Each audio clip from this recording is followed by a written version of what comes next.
तो वो रह गए हैं एग्जाम्पल्स, अच्छे एग्जाम्पल्स रह गए हैं। पिछली क्लास में हमने कंप्लीट कर लिया था एग्जाम्पल नंबर 16, एग्जाम्पल नंबर 17, है ना, एग्जाम्पल नंबर 15, इसके बाद एक एग्जाम्पल नंबर 20।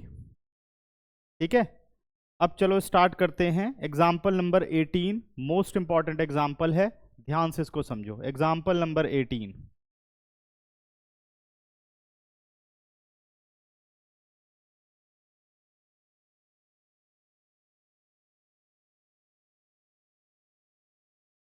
देखो बेटा एग्जाम्पल नंबर 18 क्या बोलता है, पहले इसको ध्यान से पढ़ना और 2-3 बार पढ़ना पड़ेगा अगर नहीं समझ में आया तो। देखो, suppose that the reliability of a HIV test is specified as follows. ठीक है ना, एक HIV टेस्ट को इस तरीके से स्पेसिफाई किया जाता है, of people having HIV 90% of the test detect the disease, 90% of the test detect the disease but 10% go undetected. ठीक है ना, बहुत सारी परसेंटेज हैं इसमें और बहुत कंफ्यूजन होती है, ये भी बोर्ड में क्वेश्चन आ चुका है। ठीक है ना, क्या बोलता है कि अगर जिन लोगों को HIV होता है, जिन लोगों को HIV होता है उसमें से 90%, 90% of the test detect the disease but 10% go undetected.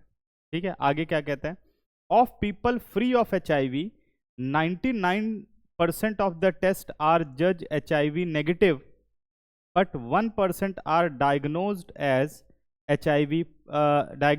showing HIV positive।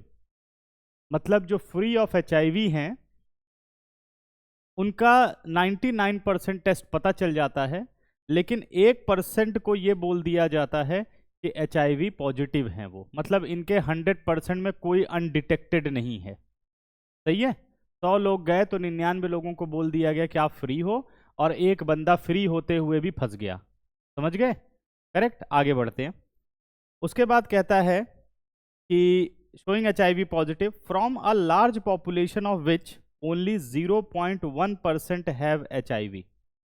पूरी पॉपुलेशन में से 0.1% लोगों को HIV है, यानी ये एक सर्वे है कि 1000 लोग हैं तो उसमें से एक आदमी को HIV है। समझ में आ रहा है पूरा क्वेश्चन? आगे बढ़ते हैं।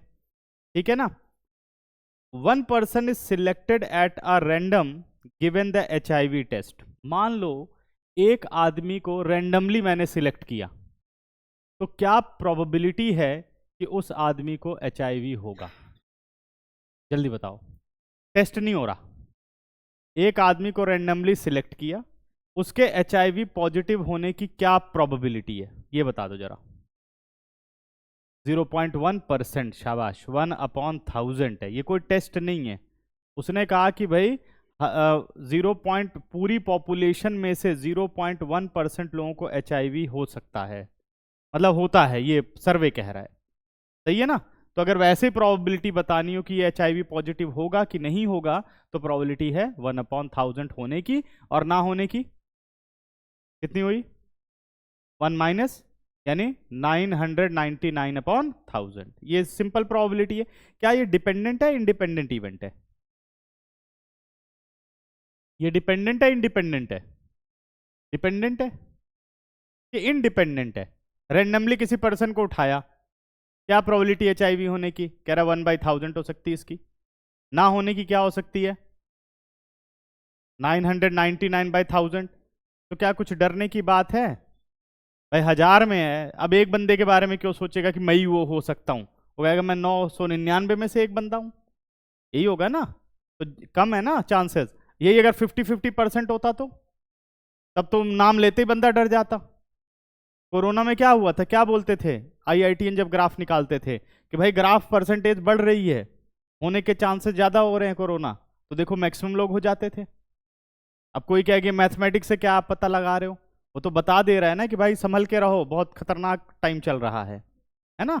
अब ये भी तो ऐसे ही है, देखो जो अभी आपको सीधे आंकड़े ही तो दिखाई दे रहे हैं, क्या तुम्हें वो असर दिखाई दे रहा है जो पोल्यूशन का असर है? बहुत कम लोगों को असर दिखाई दे रहा है, जो बहुत वीक है उनको तुरंत असर दिख रहा है, लेकिन अंदर हम सब खोखले होते जा रहे हैं। इसीलिए डाटा बोल रहा है, नहीं तो डाटा बोलता क्यों? डाटा पे काम ही क्यों होता, मशीनें क्यों लगती? यार क्या जरूरत है, जब जो बीमार होगा तो बीमार होगा। तो ये क्या करता है, ये बताता है कि क्या चांसेस हैं, AQI कितना होना चाहिए, है ना। तो उसको स्टडी करके मशीन बनाई गई, भाई अगर इससे ज्यादा हो रहा है तब गड़बड़ हो रही है, लोगों की हेल्थ को प्रॉब्लम हो रही है। लेकिन जैसे अब मैं हूं तो मैं क्या सोच रहा हूँ, कहाँ हेल्थ की प्रॉब्लम है, तो आराम से आ रहा हूँ, आराम से जा रहा हूँ। लेकिन अगर जाओगे तो हॉस्पिटल भरे पड़े हैं, जिनको लंग्स वगैरह की प्रॉब्लम है, तो है ना।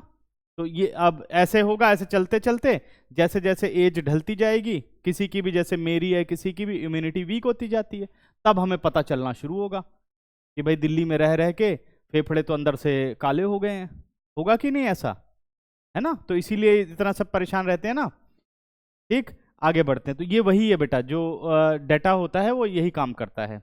आगे चलते हैं। इतनी बात क्लियर हो गई। इंडिपेंडेंट क्या है, एक पर्सन को सिलेक्ट किया गया और पाया गया कि उसकी प्रोबेबिलिटी HIV होने की है या नहीं होने की है, तो 1/1000 और 999/1000, ये समझ में आ गया। तो काफी अचीव कर लिया अभी तुमने। आगे बढ़ते हैं। उसके बाद कह रहा है 1 person is selected at a random given the HIV test. अब क्या हो रहा है, HIV टेस्ट हो रहा है। कह रहा है and pathologist report him her as HIV positive. चलो भाई, इतना लेट क्यों, चल जल्दी कर। ठीक है, यहां इतनी बड़ी बड़ी बातें हो गई। 1 person is selected at a random given the HIV test. The pathologist report him her as HIV positive.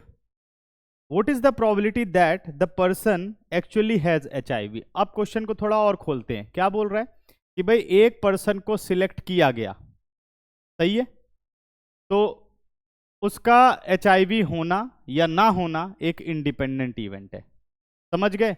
उसके बाद उसका टेस्ट किया गया। क्या किया गया, टेस्ट किया गया। रिपोर्ट निकल के आई कि ये बंदा HIV पॉजिटिव है। रिपोर्ट निकल के क्या आई, ये HIV पॉजिटिव है। तो ये डिपेंडेंट है कि इंडिपेंडेंट है, ये ध्यान से सोचो। डिपेंडेंट कैसे, टेस्ट किया, क्यों, फिर कैसे डिपेंड कैसे, तो टेस्ट किया, किसी का भी टेस्ट हो जाएगा। डिपेंड कैसे हो रहा है, जल्दी बताओ, डिपेंडेंट कैसे हो रहा है। हाँ हाँ, यस, हाँ। तो देखो, ये जो HIV पॉजिटिव की रिपोर्ट है, ये इस बात पे डिपेंड करती है कि जो पर्सन सिलेक्ट किया गया वो HIV पॉजिटिव है या फ्री ऑफ HIV है।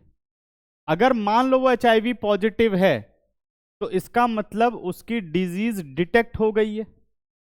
अब डिजीज डिटेक्ट हो गई है, रिपोर्ट पॉजिटिव बनी है, उसकी क्या प्रोबेबिलिटी है, 90%, यानी 90/100। फ्री ऑफ HIV है लेकिन रिपोर्ट पॉजिटिव बनी है, इसके क्या चांस है, ध्यान से देखो। फ्री ऑफ HIV है, रिपोर्ट पॉजिटिव बनी है, 1%, तो प्रोबेबिलिटी कितनी हो गई, 1/100। तो क्या रिपोर्ट आना एक डिपेंडेंट इवेंट नहीं हुआ, क्योंकि रिपोर्ट आने की प्रोबेबिलिटी अलग अलग हो रही है। किस वजह से, जो पहले इंसान गया है उसकी वजह से। फ्री ऑफ HIV है तो 1% चांस है, और HIV है तो 90% चांस है। क्या अब समझ गए। अब क्वेश्चन ये कहता है कि जो रिपोर्ट है पैथोलॉजिस्ट की वो तो पॉजिटिव है, ये तो पक्का है, लेकिन क्या प्रोबेबिलिटी है कि सचमुच HIV हो। अब बताओ किसका क्वेश्चन है ये, बेस का है कॉमन का है, टोटल प्रोबेबिलिटी, सॉरी, बेस या टोटल प्रोबेबिलिटी, बेस का हुआ ना। एक्चुअली हैविंग HIV, यानी जिसको थी उसकी डिजीज डिटेक्ट हो गई, जिसको थी उसकी डिजीज डिटेक्ट हो गई। अगर ये कहता है what is the probability that report is positive, तब ऐसे आता, या तो पर्सन को HIV है और रिपोर्ट पॉजिटिव बनी, या पर्सन HIV नहीं है एंड रिपोर्ट पॉजिटिव बन गई, तब तो हो जाता टोटल प्रोबेबिलिटी। अभी क्या पूछ रहा है, रिपोर्ट पॉजिटिव मिल गई है भैया, अब बता दो क्या इसको एक्चुअली HIV है। समझ गए, ठीक है ना, क्लियर हुई बात। तो स्ट्रक्चर बनाऊं, देखो अब समझो इस बात को। अब क्या कहता है ये कि भाई पूरी पॉपुलेशन में ध्यान से समझना बात को,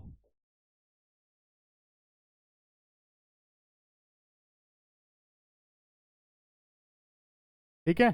पूरी पॉपुलेशन में कितने % लोग HIV पॉजिटिव हो सकते हैं और कितने लोग फ्री ऑफ HIV हो सकते हैं। ठीक है ना। तो अगर हम बात करें तो पूरी पॉपुलेशन में 0.1% लोगों को HIV होता है, यही बोल रहे हैं ना। और कितने लोग फ्री ऑफ HIV हो गए फिर? 0. कितना हो गया? 9, 0.99 हुआ ना, नहीं 0.01 था, 0.1 था, कितना है? 0.1%, ठीक है ना, 0.1%। तो 1 में से माइनस कर दें तो कितना हो गया? 0.9%, ठीक है ना। 0 नहीं 99 कितना बनेगा भाई? 0.1, 100% होना चाहिए ना, 100 में से 0.1 हटाओ, क्या हो गया? 100.0, 0.1 कितना आ गया भाई? 9 पॉइंट। बताओ, ये कैलकुलेशन भी भूल गए क्या? यही होगा ना, कैलकुलेशन दिमाग में चलता कई बार। तो 9.9% यही होगा ना, 0.1%। इतने लोगों को HIV नेगेटिव है। क्लियर हुआ? सही है। अब क्या होता है कि जो HIV पॉजिटिव हैं इनका बच्चों टेस्ट होता है। इनका क्या होता है? Go for the test. Test के लिए गए तो कितने % डिटेक्ट हो जाता है?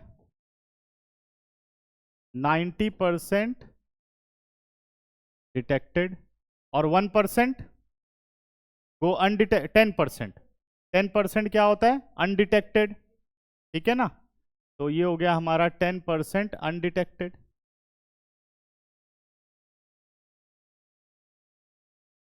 ये पेपर बनाने की जरूरत नहीं, समझना है, बाकी बनाना चाहो तो बना सकते हो। ये हो गया, ठीक है ना। उसके बाद अगर यहां बात करें 99.9% में इनका टेस्ट हुआ तो इसकी दो कैटेगरी बनी टेस्ट की। एक कौन सी? जो HIV positive,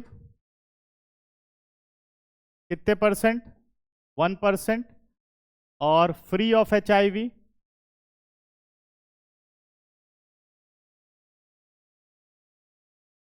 free of HIV कितना हो गया? 99%। सही है। ये पूरा का पूरा पहले तो स्ट्रक्चर है, ठीक है ना। अब बढ़ते हैं हम क्वेश्चन की तरफ, ठीक है ना। क्या कहता है बेटा? यार सॉल्यूशन तो ऊपर से चल रहा है।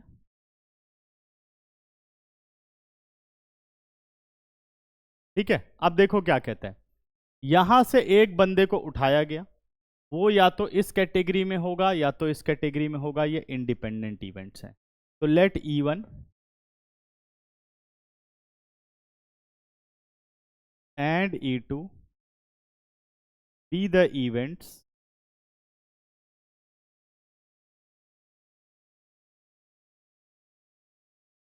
person having HIV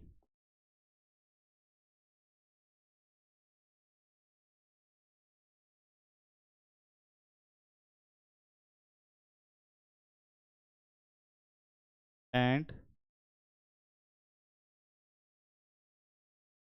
HIV negative respectively। ठीक है। A be the event of report is HIV positive. ये इवेंट क्या है? रिपोर्ट है HIV पॉजिटिव। क्लियर है? समझ गए यहां तक? चलो फिर आगे का सॉल्यूशन करते हैं। प्रोबेबिलिटी ऑफ E1 कितना होगा? 1/1000। 0.1% का 100 लग गया, पॉइंट हटाया, 1000 हो गया, ठीक है ना। और बेटा कभी भी ना डेसिमल में कैलकुलेशन मत करना। प्रोबेबिलिटी ऑफ E2 कितना हो गया? 999 अपॉन कितना हो गया? 1000। % का 100 और डेसिमल का 10, 1000 हो गया। ये दोनों ठीक समझ में आ गए। 1 माइनस करके भी कर सकते हो, अपनी मर्जी है, वो पहले ही हमने कर लिया था। इसके बाद कहता है बेटा कि रिपोर्ट बन रही है उस आदमी की जो किस कैटेगरी में से आया है कि उसको HIV है। Probability of A when even is occurred, तो क्या चांस है? यहां से निकला, टेस्ट हुआ, ये तो गो अनडिटेक्टेड है, भाई इनका भी टेस्ट हुआ होगा लेकिन पता ही नहीं चला, तो इधर आया, लेकिन हमें तो रिपोर्ट मिल रही है, रिपोर्ट तो ला नहीं रही है, तो यानी इधर तो जाओगे नहीं, किधर जाओगे? इधर जाओगे।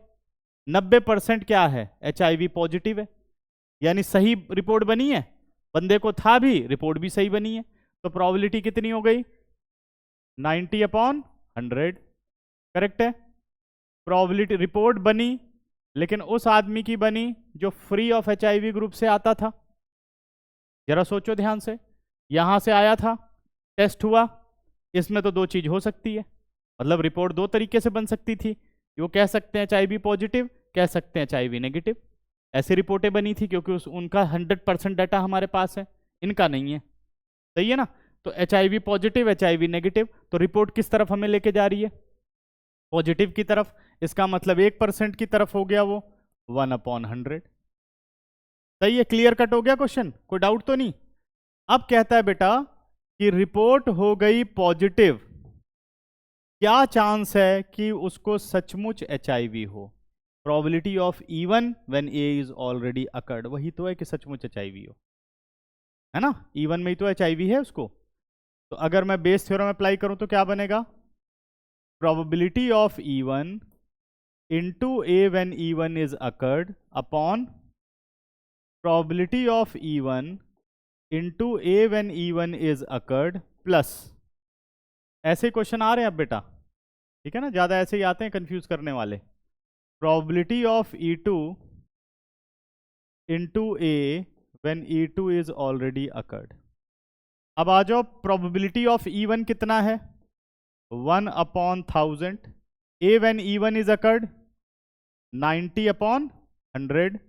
डिनोमिनेटर आ जाओ, 1/1000, और ये 90 आएगा, 90/100 प्लस 999/1000 इंटू कितना हुआ? 1/100।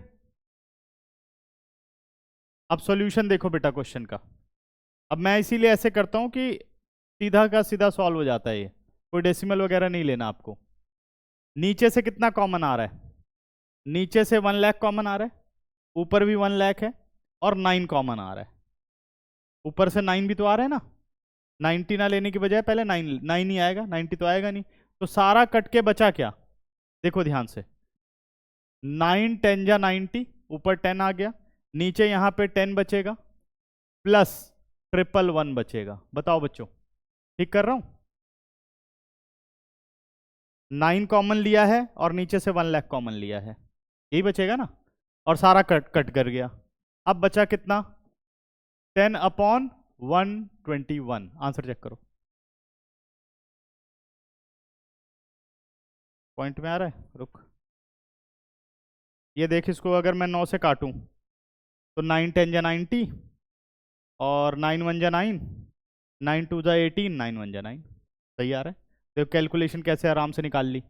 अगर इसके चक्कर में पड़ोगे तब तो ऐसे कैलकुलेशन ही करते रह जाओगे, अप्रॉक्स 0.083 अप्रॉक्स, ये करना ही नहीं तुमको। मैंने कहा था ना एनसीईआरटी फालतू में पता नहीं क्यों कैलकुलेशन कर रही है, करना ही नहीं है, ऐसे सॉल्व करके छोड़। ठीक है ना?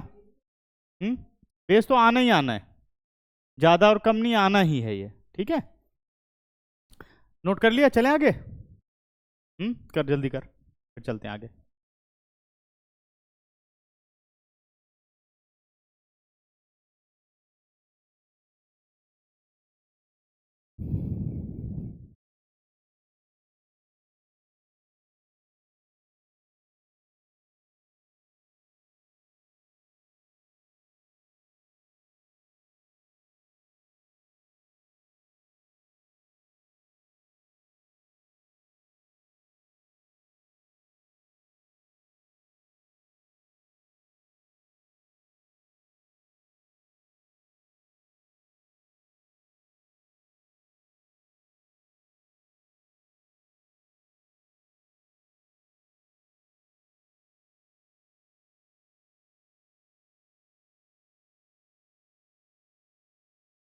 अब आओ, आ जाओ बेटा एग्जाम्पल नंबर 19 पर।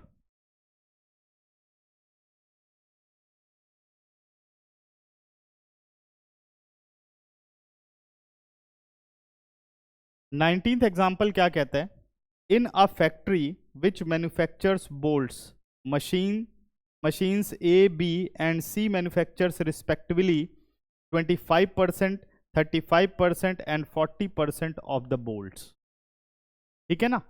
अब परसेंटेज वाले थोड़ा ध्यान से पढ़ने चाहिए, ठीक है ना? अब उसमें देखो जैसे 10% का कोई काम नहीं था, 99% का कोई काम नहीं था, तो ये सब कंफ्यूज कर देती है इतनी सारी परसेंटेज। तो ध्यान से इनको पढ़ के फिल्टर करना होता है कि हमें कितने की जरूरत है। In a factory which manufactures bolts machine A, machine B, machine C manufactures respectively 25%, 35%, 40% of the bolts. सबको प्लस करो, 100% हो गए। अगर 100 बोल्ट बनते हैं तो 25 मशीन ए बना रही है, 35 मशीन बी बना रही है और 40 मशीन सी बना रही है। Out of their output 5, 4 and 2% are respectively defective bolts. ठीक है ना?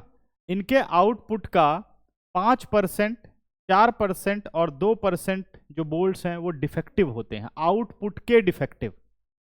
सही है? अ bolt is drawn at a random from the product and is found to be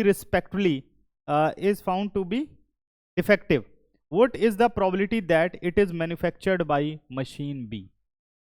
अब यहां ये गलती नहीं करनी है बच्चों कि let E1, E2, E3 be the event machine A, machine B, machine C और कर दो probability 1/3, 1/3, 1/3। ये गलत होगा, क्योंकि इसने कहा जो उसके आउटपुट हैं उसका वो डिफेक्टिव बोल्ट है। तो हमें जो इवेंट लेने होंगे वो ऐसे लेने होंगे, let E1 be the event bolt manufactured by machine A, E2 be the event bolt manufactured by machine B, E3 be the event bolt manufactured by machine C and E be the event, क्योंकि A इसमें machine का नाम use किया है तो E ले लेता हूं, let E be the event bolt is defective. तो ये क्या हो गया? ये कॉमन इवेंट हो गया, ये सब पे डिपेंड करेगा, अलग अलग प्रोबेबिलिटी है डिफेक्टिव होने की। सही है? तो प्रोबेबिलिटी ऑफ E1 कितना हुआ? 25/100, probability of E2 35/100, probability of E3 40/100, probability of A when E1 is occurred 5/100, probability of E when E2 is occurred 4/100, probability of E when E3 is occurred 2/100। बन गया सारा। अब क्या चाहिए कि हमें पता है कि बोल्ट है डिफेक्टिव, क्या प्रोबेबिलिटी है कि बी ने इसको मैन्युफैक्चर किया हो, यानी probability of E2 when E is already occurred. करूं या हो जाएगा सॉल्व? कर लोगे ना? सिंपल क्वेश्चन है। चलते हैं आगे।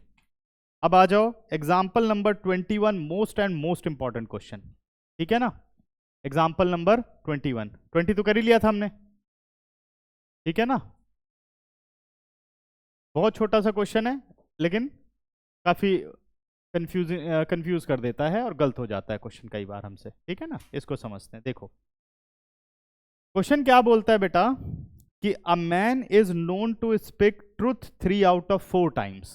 एक आदमी 4 में से 3 बातें सच बोलने के लिए जाना जाता है। 4 में से 3 बातें सच बोलने के लिए जाना जाता है। He throw a die and report that it is a 6। उसने एक डाई को थ्रो किया और रिपोर्ट किया जी मेरी डाई पे 6 आया है। सही है? Find the probability that it is actually 6। कह रहे क्या प्रोबेबिलिटी है कि सचमुच 6 आया हो। समझ गए? अब जैसे मान लो कोई डाई थ्रो करके आया, बोलो भाई 6 आया है, 500 रुपये दो, है ना? तुमने कहा था कि 6 आने पर 500 रुपये मिलेंगे, मेरे पे 6 आया था। ठीक है? तो अब हम उस बंदे के बारे में जानते हैं कि भाई 4 बातें बोलता है, तो उसमें से 3 बातें सही बोलता है, 1 बात झूठ बोलता है, तो झूठ भी बोल सकता है ना? समझ गए? तो कह रहे क्या प्रोबेबिलिटी एक्चुअली 6 आया हो। अब मुझे सबसे पहले, बिना पढ़े एग्जाम्पल में पढ़ना, अब सबसे पहले ये सोच करके बताओ इसमें से इंडिपेंडेंट इवेंट क्या है। 6 आया होगा या 6 नहीं आया होगा, ये इंडिपेंडेंट इवेंट है, या सच बोलना झूठ बोलना इंडिपेंडेंट इवेंट है? सच और झूठ बोलना इंडिपेंडेंट इवेंट है। हाँ जी, सोच के देखो, थोड़ा सोचो। सबसे पहले क्या हुआ होगा, पहले उसकी बात करो। इस एक्सपेरिमेंट में सबसे पहले क्या हुआ? डाई थ्रो करना। जो सबसे पहले होता है वही इंडिपेंडेंट होता है, और शॉर्टकट। तो सबसे पहले जब तक डाई थ्रो नहीं करेगा कुछ बोलने के लिए बढ़ेगा कहां से, है ना? समझ गए ना? पहले डाई थ्रो कर दी, अब चला आया, 6 आया तो क्या बोल रहा है कि भाई 6 आया है, सच बोल रहा है। 6 नहीं आया फिर भी बोल रहा है 6 आया है, अब क्या बोल रहा है, अब झूठ बोल रहा है। यानी उसकी जो रिपोर्ट है वो क्या है, डिपेंड कर रही है। रिपोर्ट क्या है, डिपेंड कर रही है 6 आना या ना आना, ठीक है ना। तो अब क्या हो गया, चलो इसको करते हैं। Let E1 and E2 be the event getting 6 or not getting 6। अच्छा है ना question. Let E1 be the event E1 be the event of getting 6 and E2 be the event of not getting 6 and A be the event reporting 6।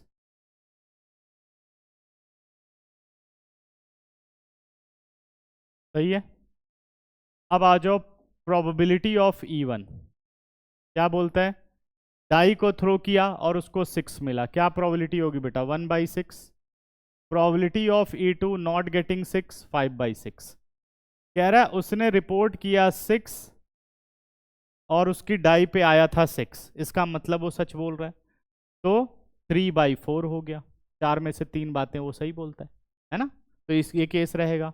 Probability of A when E2 is occurred, अब क्या हो गया 1/4, एक बात गलत बोलता है। अब क्या कह रहे हैं कि reporting 6, what is the probability that actually 6, तो क्या आया, probability of E1 when A is already occurred, तो कितना होगा, बेस थ्योरम क्या कहेगी, probability of E1 into A when E1 is occurred, और डिनोमिनेटर में probability of E2 sorry probability of E1 into probability of A when E1 is occurred plus probability of E2 into A when E2 is already occurred. अब सारी values डाल दो बेटा। Probability of E1 कितना हो गया 1/6, A when E1 is occurred 3/4, 1/6 into 3/4 plus कितना आया 5/6 इंटू 1/4। तो देखो सीधे हम कॉमन 6 4 द 24, 6 4 द 24 गया 538, 3/8 इसका आंसर है ना, हो गया आंसर करेक्ट। तो ये हो गया सारा का सारा खत्म। अब आ जाओ आप लोग एक्सरसाइज पर। चलो डाउट बोलो, हटा दो इसको, हो गया, नोट कर लिया, जल्दी नोट करो।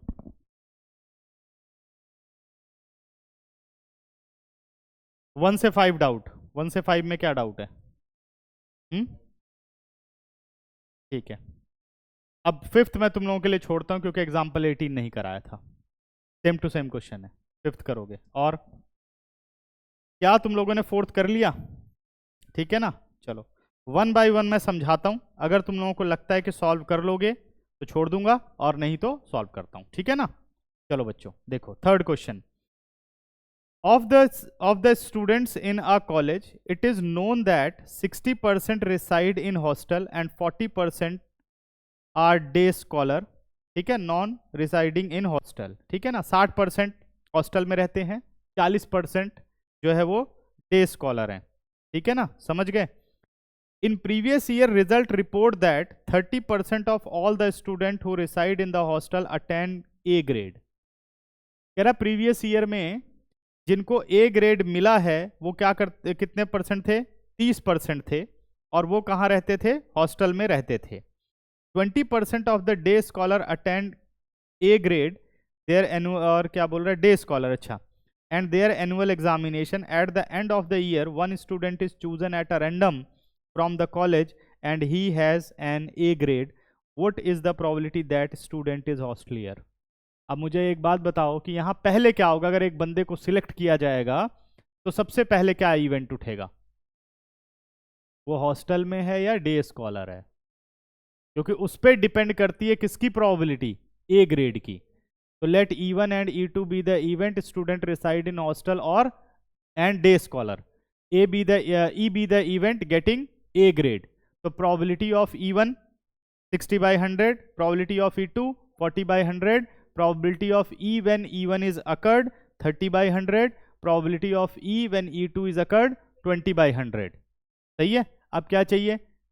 Probability of E1 when A is already occurred। कह रहा है उसको मिला, प्रीवियस ईयर की तो बारे में बात हो रही है पूरी, ठीक है ना। तो E हमें मिल चुका है कि ग्रेड उसका A आया है, क्या चांस है कि हॉस्टलियर हो, तो probability of E1 when A is already occurred हो जाएगा। हाँ, सॉल्व करूं? देख, ऐसे लिख दूं डायरेक्ट तो जल्दी हो जाएगा। देखो, E1 मैंने ले लिया भाई हॉस्टल में रहता है, E2 मैंने ले लिया कि वो डे स्कॉलर है, चलेगा ना। उसके बाद प्रोबेबिलिटी ऑफ E1 की बात करूं तो क्या बोल रहा है कि हॉस्टल में 60% बच्चे रहते हैं। E2 की बात करूं तो 40% डे स्कॉलर हो गए। E की बात करूं तो कितना, ग्रेड A अटेंड करता है। E इवेंट क्या शो कर रहा है? A grade. सही है। तो probability of A when E1 is occurred 30%, probability of A when E2 is occurred 20%। सही है। ग्रेड A मिला और वो डे स्कॉलर है, यही तो होगा, यही तो प्रोबेबिलिटी होगी उसकी। सही है। अब कह रहा है कि भाई ग्रेड A तो मिल चुका है, कि भाई उसको ग्रेड A मिल चुका है, क्या प्रोबेबिलिटी के हॉस्टल में रहता हो, तो इसकी प्रोबेबिलिटी निकाल लो। कर लोगे? छोड़ दूं बाकी calculation. Question number 4 most important question है ये है सबका डाउट? फोर्थ समझते हैं। देखो बच्चों, फोर्थ क्वेश्चन क्या कहता है? In answering a question on multiple choice test, multiple choice test का हमें आंसर करना है। A student either know the answer or guess. कह रहा है मल्टीपल चॉइस में या तो बच्चे को आंसर पता है या वो आंसर को गेस करता है, ठीक है ना। आगे बढ़ते हैं। Let 3/4 be the probability that he know the answer and 1/4 be the probability that he guess. Assuming that a student who guess at the answer will be correct with probability 1/4, what is the probability that student know the answer given that he answered it correctly? ठीक है ना, he answered it correctly। अच्छा, अब इसमें यह कहता है कि एक बच्चा आंसर करता है, या तो उसको आंसर पता है या वो आंसर को गेस करता है। अब उसने आंसर दिया और आंसर सही हुआ। अगर वो गेस करता है तो उसकी प्रोबेबिलिटी है 1/4, ठीक है ना। लेकिन हमसे क्या पूछा जा रहा है कि भाई आंसर करेक्ट है, क्या प्रोबेबिलिटी कि उसको आंसर पता हो। अब इसकी प्रोबेबिलिटी हमें नहीं दी गई जो कि हम अरेंज कर सके। सही है, समझ गए। अब पहले पता लगाओ डिपेंडेंट इवेंट क्या है, इंडिपेंडेंट इवेंट क्या है। इंडिपेंडेंट पहले बताओ, या उसने आंसर को गेस किया। No the answer or guess the answer, दो केस हुए ना। और ए इवेंट क्या हो गया? Answer is correct. भाई चाहे उसको पता हो या उसने गेस मारा है, आंसर भाई करेक्ट मिला है, तो ये तो दोनों में हो गया। ये क्या हो गया? Dependent event. Let E1 be the event he know the answer, E2 be the event he guess the answer, A be the event answer correctly. तो probability of E1 3/4 he know the answer, probability of E2 1/4 he guessed the answer, probability of A when E1 is occurred। कह रहा answer correct है और उसको answer पता है, तो sure event है, करेक्ट ही होना है, तो आंसर 1 हो गया। इसीलिए इसने उसकी प्रोबेबिलिटी नहीं लिखी, ठीक है ना। Probability of A when E1 is occurred is equal to 1, probability of A when E2 is occurred 1/4। अब क्या निकालना है? Probability of E1 when A is already occurred। Solve करूं या समझ गए? इसमें यही एक पॉइंट था कि अगर उसको आंसर पता है तो इसमें तो दे ही नहीं रखा, तो ये हमें सोचना पड़ेगा, ठीक है ना बेटा, समझ गए। चलते हैं फिफ्थ। अब तुम लोग खुद करोगे, पूरा का पूरा सेम है, बस परसेंटेज का खेल वही है, चेंज हो जाएंगे डाटा, आ जाएगा सारा। अब क्वेश्चन नंबर 6 पर आ जाओ। देयर आर 3 कॉइन्स, 1 इज 2-हेडेड कॉइन। एक क्या है? 2-हेडेड कॉइन है, दोनों तरफ हेड है, ठीक है ना। जय वाला कॉइन हो गया, जय और बीरू वाला। उसमें क्या था? एक तरफ वही रहता है ना, जो जय चाहता है वही होता है, वो हमेशा ही कहता है कि हेड आया तो ये होगा, टेल आया तो ये होगा। उस पर दोनों पे शायद क्या हेड ही रहता है, यही है ना, तो उस पर हेड रहता है। तो वैसा एक 2 हेडेड कॉइन है, जो चाहो हेड ही आएगा उसके ऊपर, ठीक है ना। 1 is 2 headed coin having head on both faces, यानी एक बायस्ड कॉइन है ना। Another is biased coin that comes up head 75% of the times and third is an unbiased coin. दूसरा कॉइन क्या है, बायस्ड है, उसमें पक्का नहीं है, उसमें क्या है 75% हेड आता है, 25% टेल आता है, क्लियर है। और तीसरा कॉइन एक अनबायस्ड कॉइन है, यानी 50-50% वाला है। चलो जी, one of the 3 coin is chosen at a random and tossed. अब 3 कॉइन हैं रखे हुए हैं, अब ये तीनों क्या हो गए, तो आइडेंटिकल ही दिखेंगे जिसको दिखेंगे। तीनों उठाने की प्रोबेबिलिटी कुछ नहीं दी गई, तो इसका मतलब हर एक की प्रोबेबिलिटी कितनी होगी, 1/3 1/3 1/3, 3 में से एक, सही है। उसके बाद कहता है तो यही इंडिपेंडेंट हुआ, भाई कॉइन सिलेक्ट करना सबसे पहले इंडिपेंडेंट है। उसके बाद कहता है इसको फिर टॉस किया गया, it shows head, what is the probability that it was the 2 headed coin. E1 be the event a 2 headed coin, E2 be the event a biased coin, E3 be the event unbiased coin. Let A be the event getting head. तीनों में common क्या हो गया, head आना, ये dependent है। तो probability of E1 E2 E3 1/3 1/3 1/3, probability of A when E1 is occurred 1, 2/2 हो गया, है ना। Probability of A when E2 is occurred, भाई हेड आए 75/100। Probability of A when E3 is occurred 1/2, 1/2 करो।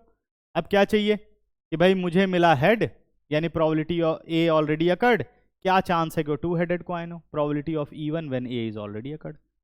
हो गया ना, कुछ करने की जरूरत तो नहीं है। चलो आगे बढ़ते हैं, अब आ जाओ 7 से लेकर के 10 तक। 7th क्वेश्चन बोर्ड में आ चुका है, सब बोर्ड में आए हुए क्वेश्चन है जितने भी हैं ये, ठीक है, आगे नहीं बताए। चलो अब 8 तो कर लोगे। 7 देखो, 7th कहता है an insurance company insured 2000 scooter driver, 4000 car driver, 6000 truck driver. कुल कितने लोगों को उसने इंश्योर किया, जल्दी बताओ। 12,000, बिल्कुल ठीक। The probability of an accident are 0.01, 0.03, 0.15 respectively, ठीक है ना। किसकी, स्कूटर की हो गई, कार की हो गई और ट्रक की हो गई। ट्रक की सबसे लास्ट है 0.15, सबसे ज्यादा प्रोबेबिलिटी इसी की है। One of the insured person meet with an accident, कोई भी इन तीनों में से, चाहे वो स्कूटर ड्राइवर हो, कार ड्राइवर हो या ट्रक ड्राइवर हो, उसका एक्सीडेंट हुआ। What is the probability that he is a scooter driver. तो पहले बताओ इंडिपेंडेंट इवेंट क्या होगा, कोई भी हो सकता है इंश्योर्ड पर्सन, ठीक है। एक मिनट बेटा, बैठ जाओ बेटे अंदर, ठीक है ना, ठीक है। तो इंश्योर्ड पर्सन कोई भी हो सकता है, तो E1 E2 E3 a scooter driver, a car driver और अ ट्रक ड्राइवर। तो प्रोबेबिलिटी ऑफ E1 कितना, 2000 अपॉन 12,000, ठीक है ना। अब इसमें चाहो तो 3 0 काट सकते हो, वो अपने आप को तो अरेंज हो जाएगा क्योंकि सब में 3 0 हैं। Probability that a car driver 4000 upon 12,000 and 6000 upon 12,000 एक ट्रक ड्राइवर है। अब इसको 1/2 1/2 वगैरह मत करना, फंस जाओगे कैलकुलेशन में, ऐसे चलने देना। 1000 कट रहे तो काट सकते हो, कोई प्रॉब्लम नहीं है क्योंकि सारे कट जा रहे हैं। Let A be the event a person meet with accident, तो probability of A when E1 is occurred 0.01, A when E2 is occurred 0.03, A when E3 is occurred 0.15 हो जाएगा, सही है। अब क्या कहता है कि भाई एक्सीडेंट हो गया है, क्या प्रोबेबिलिटी है, वो एक ट्रक ड्राइवर हो, स्कूटर ड्राइवर हो, अच्छा। Probability of E1 when A is already occurred, सही है, सॉल्व कर डालो, हो जाएगा। इसके बाद आते हैं बेटा क्वेश्चन नंबर 8, अब कर लोगे, फैक्ट्री वाला क्वेश्चन है, जैसे अभी कराया था वाला हो जाएगा, ठीक है। दो मशीनें इसमें ए और बी। उसके बाद क्वेश्चन नंबर 9 पर आओ, 2 ग्रुप्स, ठीक है। 9 में क्या कह रहा है, 2 groups are competing for the position on the board of directors of the corporation. the probability that the first and second group will win is 0.6 and 0.4 respectively. Further, the first group win, the probability of introducing a new product is 0.7. अगर पहला group जीते तो new product को introduce करने की probability 0.7 है उसके द्वारा. And corresponding probability of 0.3 if the second group win, अगर दूसरा ग्रुप जीते तो क्या प्रोबेबिलिटी है 0.3. Find the probability that new product introduce by the second group. बिल्कुल सिंपल सा क्वेश्चन है. E1 and E2, group first win group first, group second, A be the event, the product is new product is introduced. हो जाएगा ना. तो probability of E1 0.6, probability of E2 कितना हो गया बेटा 0.4. इन सबको चेंज कर लेना. 6/10, 4/10. Probability of A when E1 is occurred 7/10. Probability of A when E2 is occurred 3/10. अब क्या निकालना है ग्रुप 2, तो probability of E2 when A is already occurred. ठीक है ना. अच्छा, क्वेश्चन नंबर 10. 2 मिनट देता हूं, क्वेश्चन नंबर 10 तुम लोग करके दिखाओ जल्दी से. देखे कर पाते हो कि नहीं अब इतना सीखने के बाद.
देखो क्वेश्चन क्या कहते हैं. Suppose a girl throw a die.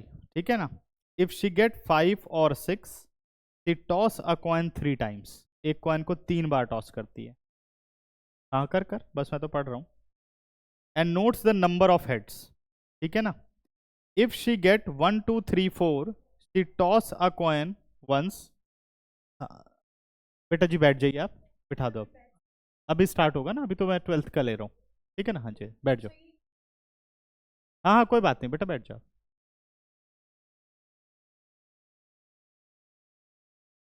ठीक है, तो ये क्या बोलता है बेटा कि 5 और 6 हो गया, 1 2 3 4, she tosses a coin once and note whether a head or tail is obtained, कि हेड आया या टेल आया, ठीक है ना। If she obtained exactly one head, what is the probability that she threw 1 2 3 4 with the die. देखो क्या बोलता है कि एक डाई थ्रो करती है 1 2 3 4 5 6, यही नंबर मिलेंगे। अगर उसको 5 और 6 मिलता है तो वो कॉइन को कितनी बार टॉस करती है? 3 टाइम्स। अगर 3 टाइम्स टॉस करेगी तो एच टी एक बार, एच टी, एच टी, फिर H T, H T, H T और एच टी, ठीक है ना।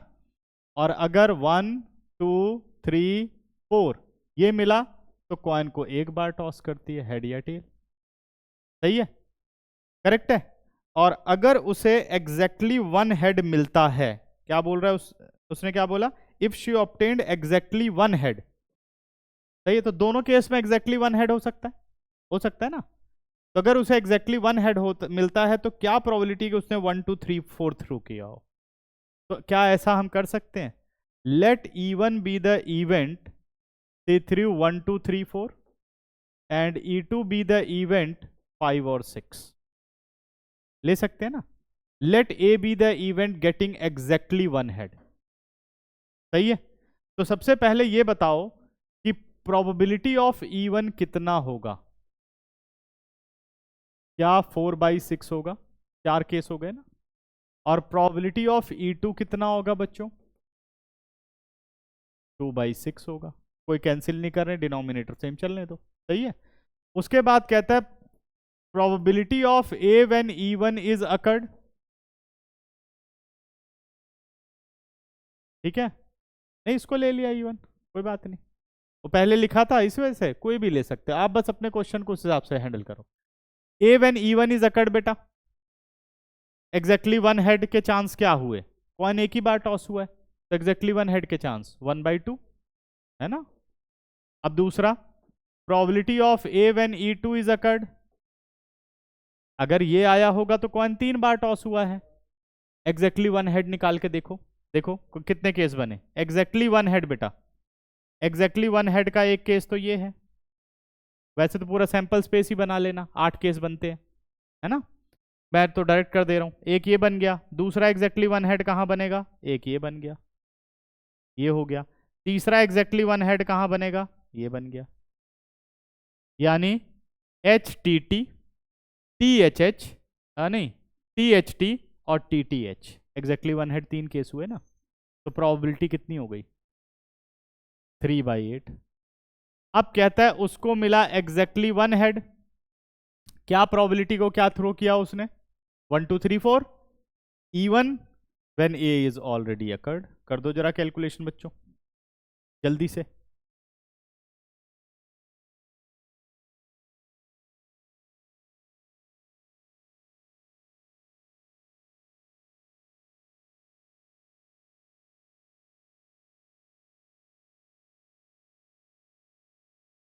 अब सबको समझ में आ गया? कुछ डिटेल लिखने की जरूरत तो नहीं है ना, लिखने का काम अब तुम लोगों का है, ठीक है।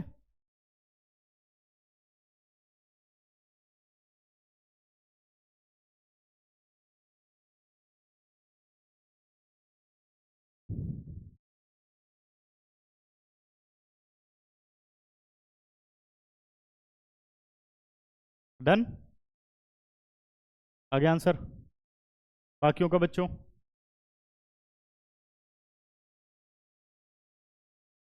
तो ये सब ना स्ट्रक्चर बनाना सीखो तुम लोग, कैसे करके तब करना है, ये सब बहुत जरूरी है, ठीक है।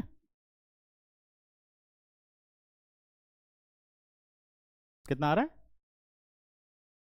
आ रहा होगा, सही आ रहा होगा, नहीं आ रहा आंसर? कैलकुलेशन करूं?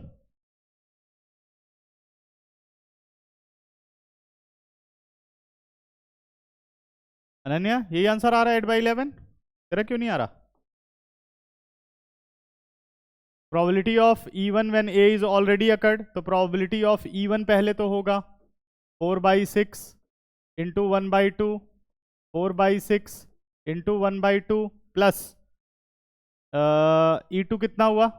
2/6 इंटू 3/8। अब 6 इंटू 2 6 इंटू 1/2, पहले कॉमन तो नहीं आ रहा, सब सेम नहीं है। एक 6 कट रहा है, पहले 6 काट दो, और एक 1/2 कट रहा है, ये तो कट रहा है ना। तो हमारे पास कितना आ गया, ऊपर 4 आ गया, नीचे 4 प्लस 6 जा चुका है, 2 जा चुका है, कितना आ गया, 6/4 आ गया, है ना। इसको भी कट कर लेते हैं, 2 3 जा 2 2 जा 4, 4 2 जा 8 और 3 11, और 2 ऊपर पहुंच गया, 8/11 हो तो गया। ऐसी कैलकुलेशन करनी है। अब हाँ, अच्छा, क्वेश्चन नंबर 12 पे आओ, जल्दी से पढ़ो, और सिर्फ 3 मिनट है, कुछ लिखना नहीं है, सीधा सॉल्यूशन।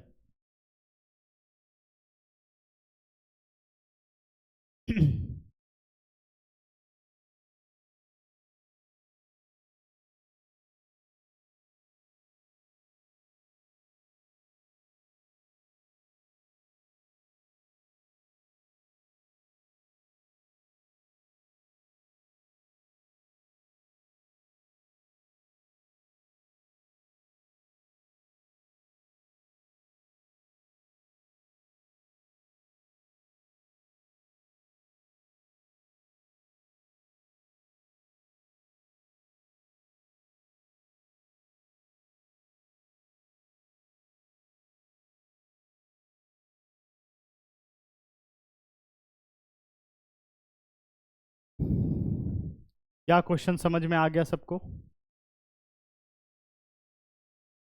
हाँ, 13 कार्ड, 4 ग्रुप होते हैं, 52 टोटल कार्ड है, 4 ग्रुप हैं, डायमंड, हार्ट, स्पेड, क्लब।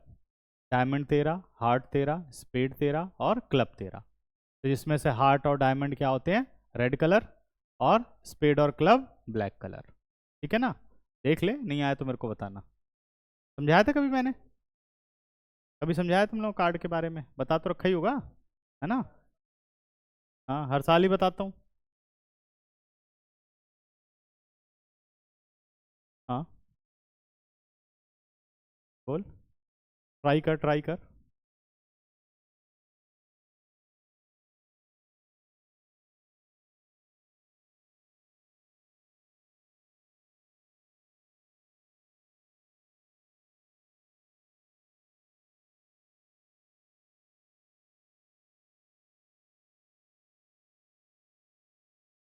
आ गया? नहीं, तुम लोगों को आ गया कि नहीं?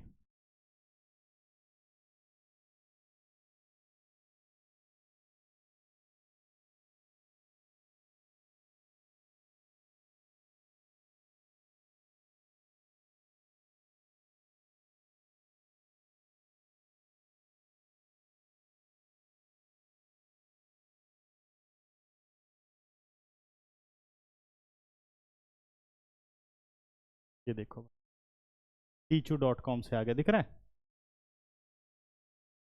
साफ समझ में आ रहा है ना? सही नहीं है? दूसरा देखें, क्लियर नहीं लग रहा।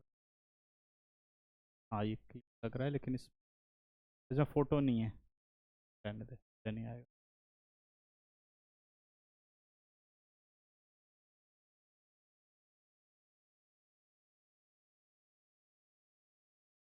अच्छा, मैंने बना रखा है अपने एक असाइनमेंट, लेकिन अभी तक तुम लोगों को कभी दिया नहीं, दिया ही नहीं मैंने।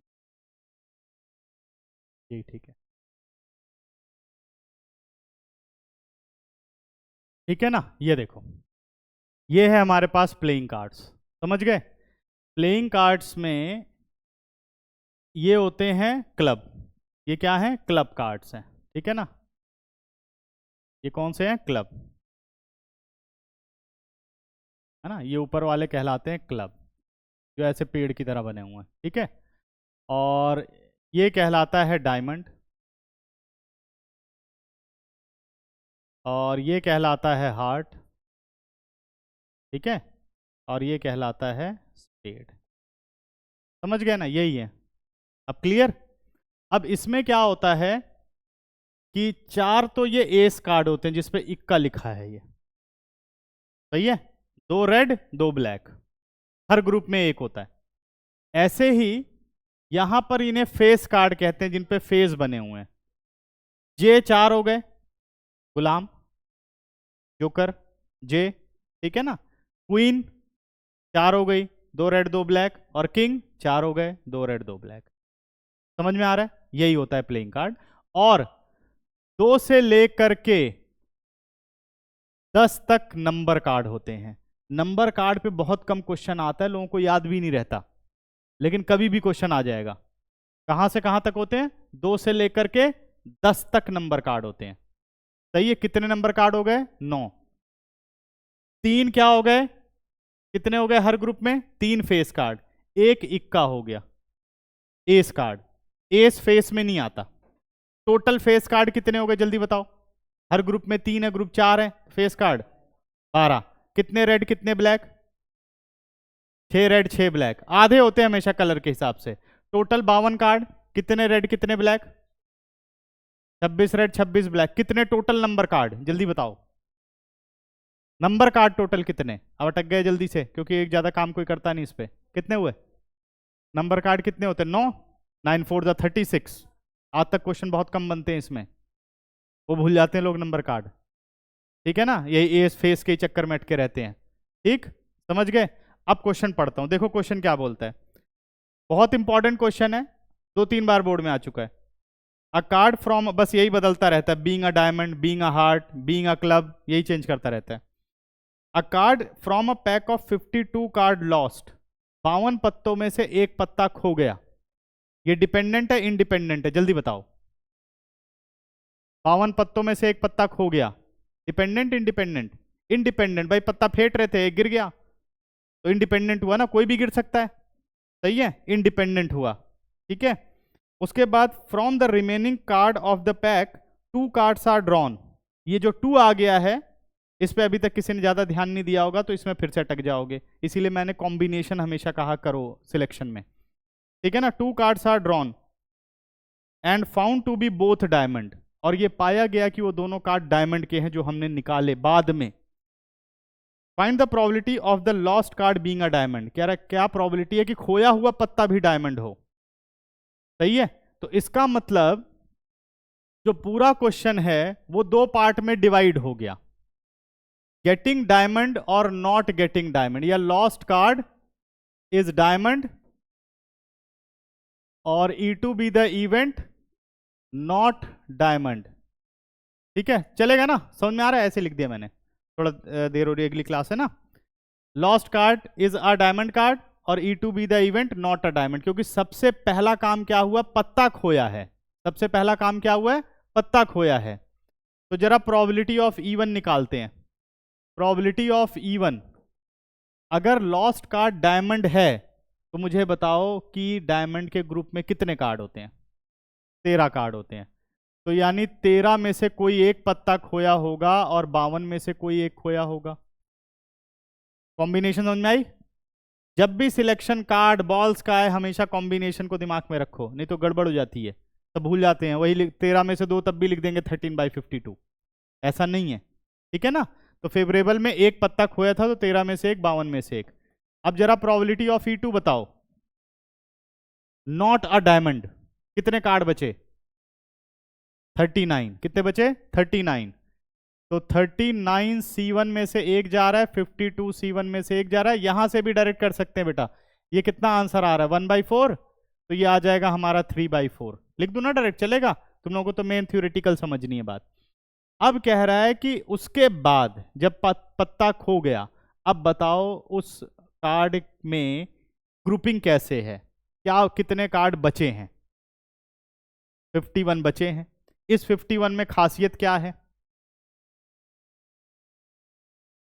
जो डायमंड का पत्ता खोया, अगर डायमंड का पत्ता खोया है तो डायमंड में कितने हैं? 12, और नहीं खोया है तो 13। समझ गए? फिर कोई और खोया होगा। सही है, तो कह रहा है एक पत्ता खो गया, या तो वो डायमंड का था या तो वो डायमंड का नहीं था। लेकिन जब आपने अब 2 कार्ड निकाले, वो दोनों किसके थे? डायमंड के थे। ठीक है ना, तो अब मैंने लिया, अब ध्यान देना सारे, बहुत ध्यान से। Probability of A when even is occurred, मैं 2 कार्ड निकाल रहा हूं और वो डायमंड के हैं, और मेरा पहला खोया हुआ कार्ड भी डायमंड का है। अब बताओ हमारे फेवर में कितने कार्ड बचे हैं? 12 बचे हैं, शाबाश। कितने बचे हैं? 12 पत्ते बचे हैं। 12c2 अपॉन 51c2, 2 कार्ड निकाल रहे हैं। अब c2 कैलकुलेट करना आता है सबको? n factorial r factorial n minus r factorial. अच्छा, probability of a when e2 is occurred. अब जल्दी बताओ, निकाल 2 डायमंड रहे हैं लेकिन खोया हुआ डायमंड का कार्ड नहीं है, तो इसका असर क्या ग्रुप पे आएगा? डायमंड वाले हमारे फेवर में अब कितने हैं? 13। तो क्या हुआ? 13c2 अपॉन, इस पे तो फर्क पड़ेगा। अब क्या कह रहा है कि हमें 1-2 डायमंड मिले, क्या प्रोबेबिलिटी है कि खोया हुआ भी डायमंड का हो? अब कैलकुलेशन तुम्हारे जिम में, देखता हूं कितनी शॉर्ट कैलकुलेशन कर पाते हो। कर लोगे ना? Probability of even when A is already occurred. तो इतने ही, यही 2 क्वेश्चन बहुत इंपॉर्टेंट थे, एक वो गर्ल वाला क्वेश्चन और एक ये। बाकी पूरी एक्सरसाइज तुम लोगों ने कंप्लीट कर ली, एमसीक्यू भी कंप्लीट कर लेना। और अगला काम एग्जाम्पल नंबर 22 आपको करना है, एग्जाम्पल नंबर 23 आपको करना है, नहीं 23 नहीं, एग्जाम्पल नंबर 22 और 24 ये करना है, ठीक है जी। और पूरी एक्सरसाइज कर सकते हो मिसलिनियस। अब हमें क्योंकि ना एक टॉपिक इसमें से डिलीट कर दिया गया है, बट वो टॉपिक सिलेबस में है, random variable and probability distribution, वो हम संडे पढ़ेंगे, ठीक है ना? वो इस बुक में नहीं है, तो बुक के हिसाब से हमारा सिलेबस पूरा हो चुका है, ठीक है ना? ये लो बेटा, बुक किसकी है? हाँ 10 to 12।